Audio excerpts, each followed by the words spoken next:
साथियों नमस्कार, मैं हरिश्चंद्र बंडवाल इस वीडियो में आप सभी का स्वागत करता हूं। दोस्तों, आज पश्चिम बंगाल के लिए ऐतिहासिक दिन है और ये इतिहास कितना बड़ा है दोस्तों, इसको श्यामा प्रसाद मुखर्जी के बलिदान से समझा जा सकता है। लोग महसूस कर रहे हैं, लेकिन सबसे बड़ी बात क्या है दोस्तों कि इस देश के गृह मंत्री अमित शाह जी ने पश्चिम बंगाल में जो अपना वादा किया था उसको पूरा कर दिया है, उसको निभा रहे हैं वो। और अमित शाह के वादा करने का मतलब क्या होता है ये शायद बहुत सारे लोगों को पता नहीं है। शायद ममता बनर्जी, अभिषेक बनर्जी एहसास कर रहे होंगे, लेकिन टीएमसी के लोगों को शायद पता नहीं होगा। आज बताना जरूरी है। ऐसा नहीं कि बोलते हैं भूल गए, रैली में बोल दिया, खत्म, फिर 5 साल मस्ती। ये नहीं होता है। अमित शाह के वादा करने का मतलब दोस्तों, आपको पल पल इसका हिसाब चुकाना पड़ेगा, दिखाना पड़ेगा। यह बदले की राजनीति नहीं है, डरने की जरूरत नहीं है। आजकल तो लोग ढूंढ रहे हैं ये उल्टा लटका कर सीधा करने का क्या मतलब है, वो अब भी एहसास नहीं कर पाए। अभी आपको दिखेगा दोस्तों। और आज के वीडियो में मैं ये दिखाने जा रहा हूं दोस्तों, जब पश्चिम बंगाल एक नए इतिहास की दिशा में बढ़ चुका है, करवट ले रहा है, तब गृह मंत्री अमित शाह कौन से 6 मिशन पर काम शुरू कर चुके हैं या कर रहे हैं, या भविष्य के लिए एक दिशा निर्देश बनाकर रख छोड़ा है। आज इसी को डिकोड कर रहा हूं दोस्तों। बहुत सारे बयान दिखाऊंगा। मेरा निवेदन है, जरूर कमेंट कीजिएगा। एक कमेंट जय मां काली यही लिखिएगा दोस्तों, ताकि संवाद का एक सिलसिला भी शुरू हो सके। आइए शुरू करते हैं। सबसे पहला मिशन, लगातार ममता बनर्जी, अभिषेक बनर्जी भारतीय जनता पार्टी को एक बाहरी पार्टी बताते हुए, जबकि अगर सच देखा जाए कि इस देश में कोई पार्टी, कोई भी पार्टी जो बंगाल जिसका ओरिजिन है, वो टीएमसी, कांग्रेस तो छोड़िए, कोई भी नहीं है। सिर्फ एक पार्टी है, वो भारतीय जनता पार्टी है। क्योंकि जो प्रेरणा पुरुष हैं श्यामा प्रसाद मुखर्जी, वो तो बंगाल से ही हैं। उन्होंने ही तो जनसंघ की स्थापना की और वही जनसंघ बाद में भारतीय जनता पार्टी बना। लेकिन फिर भी गलतफहमी तो फैलाई जा सकती है ना दोस्तों। और इसीलिए तब अमित शाह जी ने एक वादा किया था दोस्तों। मैं दिखाना चाहता हूं ताकि आप समझ जाए। 6 मिशन आपको दिखा रहा हूं। उन्होंने एक वादा किया था कि जो बंगाल का अगला मुख्यमंत्री होगा वो बंगाल में जन्मा होगा, बंगाली भाषा बोलने वाला होगा, बंगाली स्कूल में पढ़ा होगा, लेकिन वो दीदी का भतीजा नहीं होगा, वो अभिषेक बनर्जी नहीं होगा, वो भारतीय जनता पार्टी का कार्यकर्ता होगा। ये देखना इसलिए जरूरी है दोस्तों, ताकि अगले मिशन को आप समझ सके कि वो कैसे वादा पूरा करते हैं। जरा सुन लीजिए। आज मैं कह कर जाता हूं, बंगाल का अगला मुख्यमंत्री भारतीय जनता पार्टी का होगा। बंगाल का अगला मुख्यमंत्री बंगाल में ही जन्मा हुआ होगा, बंगाली बोलने वाला होगा और बंगाली में पढ़ा लिखा होगा। मगर दीदी, वो भाईपो नहीं होगा, भाजपा का कार्यकर्ता होगा। अब शुभेंदु अधिकारी दोस्तों, भाई बंगाल के ही हैं, बंगाल में ही जन्म हुआ। भाई ममता बनर्जी के तो सबसे बड़े करीबी सारथी रहे हैं। और शुभेंदु अधिकारी का पूरा जो शुरुआती जीवन है वो पूर्व मेदिनीपुर में ही बीता है। 12वीं तक की पढ़ाई, हायर सेकेंडरी की पढ़ाई बता रहा हूं, कांथी के स्कूल से की है। फिर कांथी में ही पीके कॉलेज, विद्यासागर यूनिवर्सिटी से स्नातक की डिग्री ली और फिर नेताजी सुभाष ओपन यूनिवर्सिटी से एमए की पढ़ाई पूरी की। कहीं ऑक्सफोर्ड छोड़िए, ये सिर्फ बंगाल से ही रहे हैं। ये बड़ी खासियत है। लेकिन गलतफहमी में रहने की जरूरत नहीं है कि अगर बंगाल से पढ़े हैं और बंगाली भाषा के इतने अच्छे जानकार हैं तो वो कमजोर होंगे। कमजोर नहीं है वो। उनका मिशन और विजन एकदम क्लियर है। वो जानते हैं कि भाषण कम, काम ज्यादा और घोटालों पर किस तरीके से काम करना, यह उनको पता है। और इसीलिए दोस्तों, मैं बार बार कहता हूं, इस मिशन में अमित शाह आते हैं, कहते हैं मैं 15 दिन यहां रहूंगा, मैं ये करूंगा। अभी भी जब हुआ तो कल वो आ गए, शपथ से एक दिन पहले ही आ गए। उन्हीं को आपने ये जिम्मेदारी भी पार्टी ने सौंप दी। अब जो भी है पार्टी ने सौंप दी। उनको पता है दोस्तों कि यहां संघर्ष बड़ा फैक्टर है। कोई हल्का आदमी काम नहीं कर सकता, संघर्षशील व्यक्ति होना चाहिए। और उन्होंने अपने इस मिशन में शुभेंदु को परखा और उसकी जानकारी भी देते हैं। मैं जरा सुनाना चाहता हूं कैसे वो बताते हैं, क्यों उन्होंने शुभेंदु अधिकारी को चुना है, जरा आप खुद सुनिए। शुभेंदु को मैं लंबे समय से जानता हूं, संघर्षशील व्यक्ति है शुभेंदु जी। एडमिनिस्ट्रेशन को भी देखा है और टीएमसी के दूषणों को भी देखा है। यहाँ पर सुशासन देने में हमारी टीम के साथ शुभेंदु जी सफल हो गए, इसका मुझे पूरा विश्वास है। और उन्होंने जो संघर्ष किया है वो संघर्ष आज परिणाम लाया है। और शुभेंदु अधिकारी भी समझते हैं दोस्तों, भाई पता है उनको, वो एहसास दिलाते हैं। कल जब अपना भाषण दे रहे थे तो ममता बनर्जी मोदी शाह को बाहरी बाहरी, अरे बाहरी क्या होता है भाई? क्या हमारे देश के नागरिक नहीं है? वो आपसे ज्यादा काम कर रहे हैं, वो देश के लिए काम कर रहे हैं। शुभेंदु अधिकारी काफी देर तक तो मोदी के बारे में बोलते रहे, मोदी जिंदाबाद है। बंगाल के लिए भी बंगाल की जनता ने भरोसा किया है। जरा वो हिस्सा आपको सुनाना चाहता हूं, सुनिए ना। मिनट हाथताली दिन।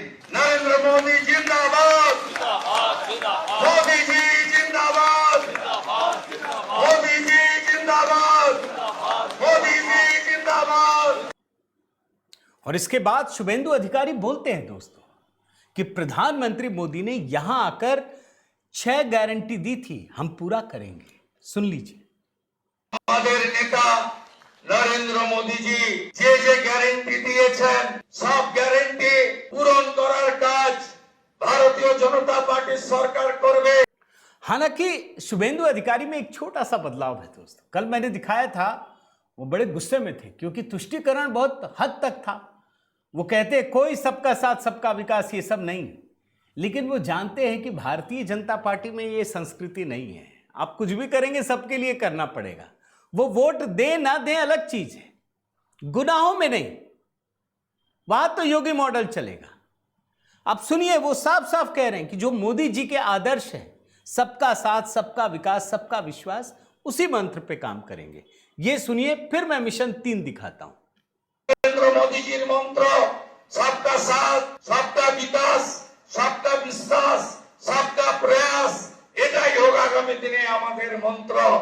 আসুন পশ্চিম বাংলাকে মোদিজির আদর্শে তার নেতৃত্বে নবনির্মাণ করি। अब मिशन 3 की बात करता हूं दोस्तों। मैं कई सारे वीडियो देख रहा था, कई लोग ये कह रहे हैं जैसे जश्न कहीं मन रहा है ना, तो कुछ लोगों ने कहा है कि इस जश्न में भाजपा ने कहीं उन लोगों को तो नहीं भुला दिया जिन्होंने अपना बलिदान दिया है। देखिए, सच्चाई यह है दोस्तों कि भारतीय जनता पार्टी भूल नहीं रही है, किसी भी कीमत पे नहीं। गृह मंत्री आते हैं तो साफ साफ वो चर्चा करते हैं कि हमारे 321 कार्यकर्ताओं ने जान गंवाई है। वो बोलते हैं, वो देवतुल्य कार्यकर्ता हैं। भाषण सुनिए। भूल नहीं सकता कि 321 भारतीय जनता पार्टी के देवतुल्य कार्यकर्ताओं ने अपनी जान इस जीत के लिए गंवाई है। मिशन 4 जो ये भी पूरा हो गया। पहली बार बताते हैं भाई, ये तो बोला उन्होंने कि शुभेंदु अधिकारी नंदीग्राम में लड़ रहे थे, हमने कहा कि यहां भी लड़िए, भवानीपुर में लड़िए। क्यों? वो खुलासा करते हैं। कल वो कहते हैं कि मैंने दीदी का एक इंटरव्यू देखा था, वो कहती थी मैं इनके घर में लड़ने के लिए चली आई। अमित शाह जी ने उसी समय सोच लिया कि अब शुभेंदु दा जो है वो आपके घर में आकर के आपको चुनौती देंगे। कल पहली बार खुलासा किया है दोस्तों। ये मिशन पूरा हो चुका है, सुन लीजिए। नागपुर की जनता का भी मैं बहुत बहुत धन्यवाद करना चाहता हूँ। शुभेंदु दा ने गत चुनाव में दीदी को नंदीग्राम में हराया था। मैंने दीदी का एक इंटरव्यू देखा था, वो कहती थी मैं इनके गढ़ में लड़ने के लिए चली गई। दीदी इस बार तो शुभेंदु दा ने आपके घर में आकर हराया है। अब बात 5वें मिशन की। मैं क्यों कहता हूं आप भूलिएगा मत भाई। अमित शाह जी कहते थे ना कि हम पूरे के पूरे बाउंड्री को, जो बॉर्डर है, उसको सील करेंगे ताकि हमारी सीमा सुरक्षित हो सके। बड़े सारे लोग, ये रवीश और तमाम लोग सारे सवाल उठाते हैं, आप तो 12 साल से सरकार में, क्यों नहीं करते? अरे भाई, जमीन मिलेगी तब तो। हाई कोर्ट को 2-2 बार फटकार लगानी पड़ी है। वो फिर से याद दिला रहे हैं कि हम भारत बांग्लादेश की सीमा को पूरी तरह से अभेद किले में तब्दील करने वाले हैं। सुन लीजिए, ये मिशन 5 है। त्रिपुरा में हमारी सरकार है, आसाम में हमारी सरकार है और बंगाल में भी अब हमारी सरकार बनी है। घुसपैठ असंभव होने वाली, गौ तस्करी असंभव होने वाली है और दृढ़ता के साथ बंगाल सरकार और भारत सरकार इस सीमा को राष्ट्र की सुरक्षा के अभेद किले के अंदर परिवर्तित कर लेगी। अब मैं आपको दिखाता हूं 6ठे मिशन की। ये जब मिशन पूरा होगा ना, अभी रोने गाने वालों की संख्या बहुत बढ़ेगी दोस्तों। वही सब अभी पूछ रहे थे कितने घुसपैठिए बाहर किए। अब समय आ गया है। अमित शाह जी कह रहे हैं इसको ध्रुवीकरण का मुद्दा मत समझिएगा भाई, ये राष्ट्र सुरक्षा का मुद्दा है। जो विदेशी हैं उनको बाहर जाना ही पड़ेगा, कोई नहीं रोक सकता। सुन लीजिए। जीत का महत्व भाजपा एनडीए का 21वां राज्य आए इस तक महत्व नहीं है। ये जीत का महत्व है, ये जीत ने राष्ट्रीय सुरक्षा में जो सबसे बड़ा छिद्र था उसको भरने का काम किया है, वो महत्वपूर्ण। भारतीय जनता पार्टी का वादा है बंगाल की जनता को कि न केवल बंगाल, पूरे देश भर से हम एक एक घुसपैठियों को चुन चुन कर निकालेंगे और देश को घुसपैठियां मुक्त करेंगे। और मैं आज इस मंच से कहना चाहता हूं, जो लोग कहते हैं ये ध्रुवीकरण का मुद्दा है, ध्रुवीकरण का मुद्दा नहीं है ना जी, ये देश की सुरक्षा का मुद्दा है। साथियों, क्या आप जानते हैं बंगाल के नतीजों को लेकर के एक गजब की एनालिसिस चल रही है, कैसे इस जीत को छोटा बताया जाए। अब चूंकि विधायक दलों की बैठक थी, विधायक दल की, अमित शाह जी इसके बारे में बहुत बड़ी बात कहते हैं। वो कहते हैं कि जो इस बार चुनाव हुआ ना, उसमें 23 जिलों में 9 जिलों में तो तृणमूल कांग्रेस का खाता भी नहीं खुल सका है। पूर्वी मिदनापुर, झारग्राम, पुरुलिया, बांकुड़ा, दार्जिलिंग, कलिम्पोंग, जलपाईगुड़ी, अलीपुरद्वार, पश्चिमी बर्धमान और 23 में से 20 जिलों में भाजपा नंबर 1 पार्टी है। बताइए, 9 जिलों में खाता नहीं खुला, 20 में भाजपा नंबर 1 पार्टी है। और ये जीत क्यों बड़ी है दोस्तों, वो भी समझना चाहिए। आप जानते हैं एवरेज जीत का जो मार्जिन है 28,000 है। 28,000, सुन लीजिए, बता रहे हैं। विधायकों का जीत का एवरेज मार्जिन 28,000 है। 28,000 वोट से हम सब जीते, एवरेज निकाल देते हूं। और 3 से 77, 77 से 203 की 207 की जो यात्रा हुई है वो अभूतपूर्व है। 23 प्रशासनिक जिलों में से 9 जिले ऐसे हैं जहां दीदी का खाता भी नहीं खुला है। सुपड़ा साफ हो गया। मैंने ऐसा प्रचंड जनादेश देखा नहीं। अब एक वो भी छोटा हिस्सा सुनाता हूं दोस्तों, जिसमें वो बताते हैं कि भारतीय जनता पार्टी की पश्चिम बंगाल में ये जीत कितनी बड़ी है। सुन लीजिए। जिलों में से 20 जिलों में भाजपा नंबर 1 पार्टी बनी है। एक भी जिला ऐसा नहीं है जहां हमारा विधायक नहीं है। पूर्व मेदिनीपुर 16 की 16 भाजपा, झारग्राम सभी सीटें भाजपा, पुरुलिया सभी सीटें भाजपा, बांकुड़ा सभी सीटें भाजपा, दार्जिलिंग, कलिम्पोंग, जलपाईगुड़ी, अलीपुरद्वार सभी सीटें भारतीय जनता पार्टी जीती। और आप लोग तो जीते हो, मेरे लिए बहुत आनंद का विषय है। दोस्तों, यहां पर एक बात और याद दिलाना चाहता हूं भाई। आज समझिए 9 मई है, 5 मई, 4 मई यही बोलते थे ना, अमित शाह जी अभी 15 दिन रुके हैं, उसके बाद 1 घंटा रुकिएगा। ये अमित शाह जी ही कह रहे हैं।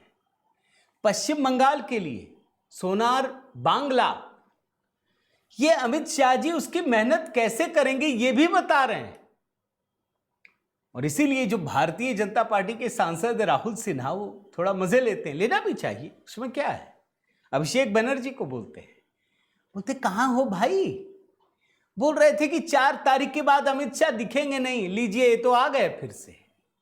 आप कहां हैं? आप इसी कमरे में बैठ करके यही सब चल रहा है। सुन लीजिए वो बयान भी।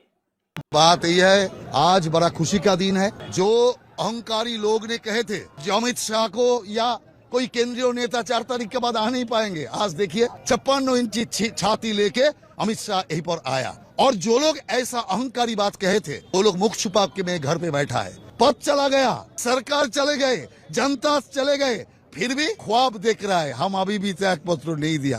अरे वो त्याग पत्रों को पकड़ के तुम घर पे पड़ा रहो।